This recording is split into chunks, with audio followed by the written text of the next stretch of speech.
everybody should have the right or access to a form of exercise. And this particular subject is on what you would consider to be a touchy subject. It's not touchy to me as a trainer and a qualified therapist, but it may be to someone who isn't. Now, in the advent of marriage breakups and couple breakups, partner breakups, we are often left in today's society, certainly in the Western world, with fatherless children. Sometimes it can be motherless children, but on this occasion we're talking fatherless children. And on this specific subject, we're talking about the boys.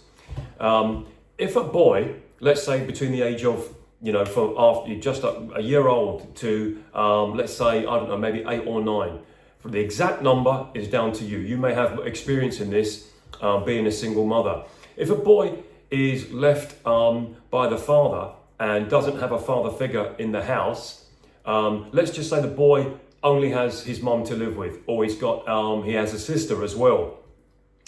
That boy, in a very, very short space of time, is going to be physically bigger than his mother. We're just talking physical. We're not talking intellect, emotion, experience. We're talking physicality.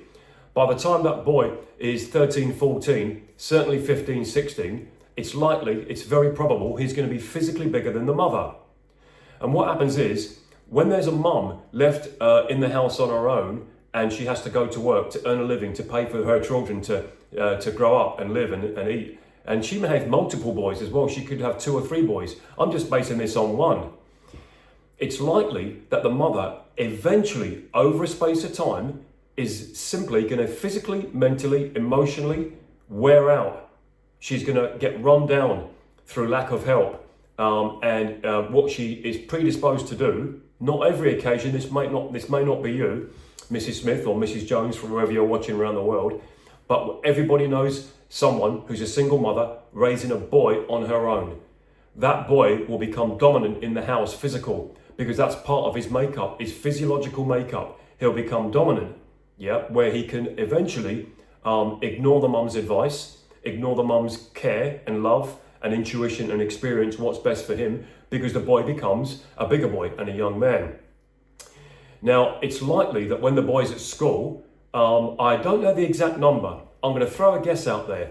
I'm going to say 60% or more of his teachers in school, primary school, kindergarten, junior school, high school, are women. Okay, experienced, qualified women, but they're not men. I'm going to guess that unless that boy has a man around him, a sports teacher, a boxing coach, a martial arts coach, a running coach, swimming, tennis, golf, badminton, some kind of sport.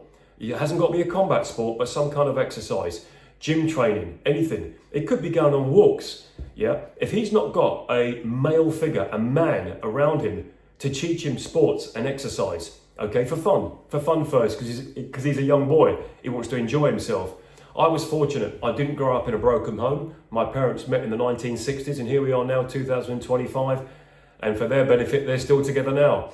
I was raised in North London, and my dad got myself and my brother at a young age into combat sports. We learned how to, for want of a better word, how to fight, how to defend ourselves. Okay, and that got us in scrapes and out of scrapes. It's a long time ago. But that was one of the best things that I could learn, because you learn discipline. You learn when to lose, you learn when to win. And that was down to my father to get us into martial arts. It was either martial arts, taekwondo, or boxing, and we chose martial arts. Because growing up in London, and nowadays you haven't got to be in a city, you could be in a small village in the middle of nowhere. A boy is more predisposed to distractions, of all sorts, which can continue right up until your 40s and 50s, and more so nowadays. I would like to say it's incumbent upon the mother. I'm not going to use that phrase. I'm going to say it's advisable for the mother to seek professional or friendly or family advice. The mother should get the boy's uncle on her side or on the father's side, or get her dad, either of the 2 granddads if they're still around or available, or get a man, headmaster, head coach, sports coach, teacher at the school to guide their boy into sports and exercise and fitness. The boy, let's just say the mother's not got time to feed him properly because she's tired and worn out. She's done an 8, 10, 12 hour day at work. Over a space of time, the mother will give up or at least become too lenient and start giving the boy poor nutrition. Yeah, not deliberately. She's not deliberately feeding the boy poor nutrition, but the advent of takeaways, Deliveroos, Just Eat, whatever those things are, going out are going to become more frequent because there's no father in the house to say, you're not eating that, son. You're going to football in the morning. You're going to basketball. You're playing tennis tonight. You can't have those 2 desserts because the boy will overrule the mum. Yeah, she may want the best for him, but physiology will eventually outweigh ideology. Yeah, the boy is going to say, no, mum, I'm going to bed when I want. I'm not going to go to bed because dad's not here to tell me. Yeah, the old 1960s, 1970s phrase, wait till your father gets home. In this house, in this home, that's not the case because the father's left. He's not there. We're not talking about the reasons why the father's gone. We're talking about the repercussions that can happen towards the boy. The boy is more predisposed that if he does hang out with other school kids, other boys at school, to possibly get into, some form of drugs, cigarettes, vaping, alcohol. Now that may be a small thing, a teenage thing that will eventually he'll get bored of, but what if he doesn't? What if the boy, because he doesn't exercise and play sports, because there's no man around to guide him through that of any description, that boy may even, bearing in mind, he's raised in a woman-only household. Yeah, he could have 2 or 3 sisters in the house as well, which they might love him and want the best for him, but they're still girls or still young women. What if that boy starts eating, going to bed late and eating junk food regular because there's no one to regulate that behavior? He now has a learned behavior of indifference. Yep. The boy's testosterone levels won't be working optimum the way they should do. Any form of physical strength or aggression or curiosity for traveling and learning how to play sports may be, unwittingly or unaware, bred out of him. The boy may become physically weak for his age because he's going to bed late and getting up late. He's not drinking enough water. He's not exercising, not playing sports. Before you know it, you could have a boy that by the time he's 12 or 13, he's 2 to 3 stone overweight. Now the math will start to add up. By the time he's 17, he could be 4 or 5 stone overweight with low levels of testosterone for a boy of that age. Yep, there's no one to regulate it. As much as the mother, the teachers, the headmaster want the best for him, it's not their duty. They're not the parent. Yeah, and they've got enough children to deal with at the school, or they've got their own children to deal with. The impact on poor sleep for a young man and poor exercise or no exercise and poor nutrition sustained as well, can be devastating. Yep, it can lead to depression, anxiety, it can lead to self-harm, it can lead to a delusional sense of entitlement or even grandeur. Yeah, that has been slowly but surely drip fed into that young man. Yep, and that's another reason why we see boys, let's say between the age of 12 right up to the age of 20. Yes, it's a 12, 13, 8-year bracket, or a 10-year bracket at least. That's another reason. It's not the only reason. Some men raise fat children, they raise fat boys, and that's for another subject and another day. But that's another reason why we see a lot of boys that are raised in fatherless homes that are grossly overweight and have almost strange body language and tendencies compared to a boy from the 60s or 70s or even as far as the 90s. Yeah, we see boys with broad women's hips, double chins, saggy backs, boys that are built like overweight middle-aged women. I see it every single day in city centres, doesn't matter where you go. Didn't see it in Japan, didn't see it in Nepal, but I see it in the UK all the time. That boy did not fall over the previous day and then wake up 4 stone overweight with women's hips and a double chin by the time he's 15. That is something that's been drip fed to him consciously or subconsciously. It's a very uncomfortable discussion, and there will be a lot of statistics out there to try and hoodwink mothers or fool single mums into believing that would never happen to my son because insert a reason, X, Y, and Z. Well, if that's you, and you've raised your son healthy, physically and mentally healthy, okay? I'm not a psychiatrist, I'm not a psychologist, I'm trained in anatomy and physiology, yeah?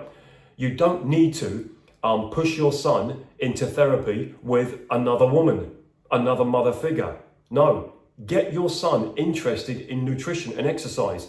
It will pay dividends for you, the mother, and the sister, if there's a sister in the house, and the main child himself, the boy, further on in life, when he gets told no for a job interview. He doesn't get the job, he doesn't get the girl, he doesn't get the dream car, doesn't get to go on holiday.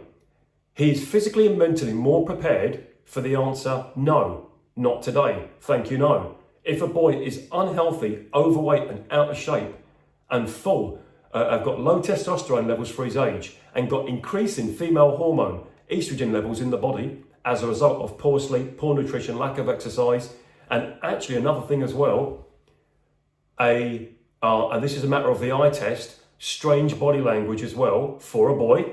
I've seen it, okay? What's strange to me may not be strange to someone else. It may be the norm to you because you've been around him.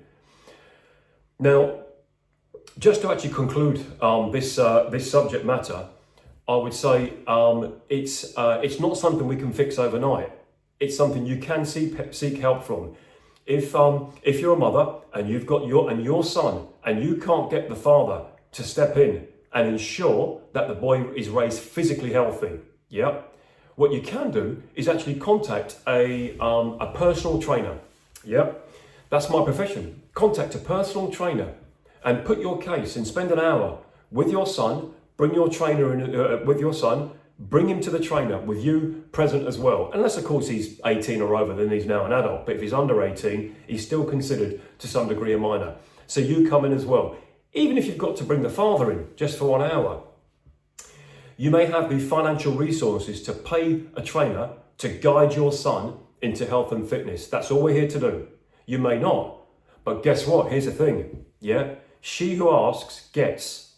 You may find a trainer that understands your predicament, yeah, as a single mother with an unruly, unhealthy boy. And that trainer may actually have the time, thought process, effort, empathy, and sympathy, which to whatever degree, to actually spend time with your son, training him, yeah, with or without you present, completely free of charge. Yeah, that a little bit of serendipity for you. You didn't expect it, but it's here. Yeah. If you're a mother in the Lincoln area, okay, Lincoln City area, and you have a son who you think could do with some help, could do with some guidance, yeah, and you have the resources, then find a trainer, a man. Don't take your trainer to a woman trainer. She may be very experienced, have all the best tendencies in the world, you know, because do no harm, we're here to help. But on this particular occasion, it is incumbent upon you, the mother, to try something different. Don't raise your boy like an overweight middle-aged lady. Raise him like a young man, yeah? I don't have any children. I've got nephews, nieces, godchildren, and I'm often around my personal friends' children as well when I see them going out. And all my friends, all my blokes, my pals, my whatever, who have got children and they're still with their wives as well, none of their boys are overweight or grossly overweight or are suffering with obesity because the father's been there to prevent that from happening. Listen, fun fact, it may actually be the mum that's done it. The father maybe just coincidence. I don't believe in coincidences over and over again.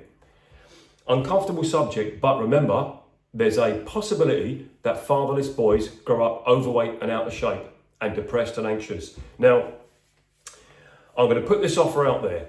Yeah, if you'd like to contact me on YouTube, Spotify, Amazon, if you'd like to come into me, contact me in a physical presence, as in come into my practice as well. I'm happy at no cost to discuss solutions and ideas to any single mum out there that she can help to develop her boy into fitness, because don't rely on other people. You know, you're the mother, you find out a way, you work on it. It may cost you time, effort, and money, may cost you nothing. It's for the benefit of your son. All right, uncomfortable subject, but that's what I'm here to do as a professional. My name's Tristan Lowe, the channel is Health No Filter. I think this is episode 99, fast approaching episode 100.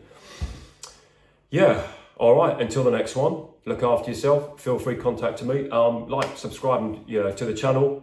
It'll help the channel build. And please feel free to leave a comment. I can learn from other people. Yeah, I can teach, but I can still learn as well. Thanks for watching. Thanks for listening. Bye for now.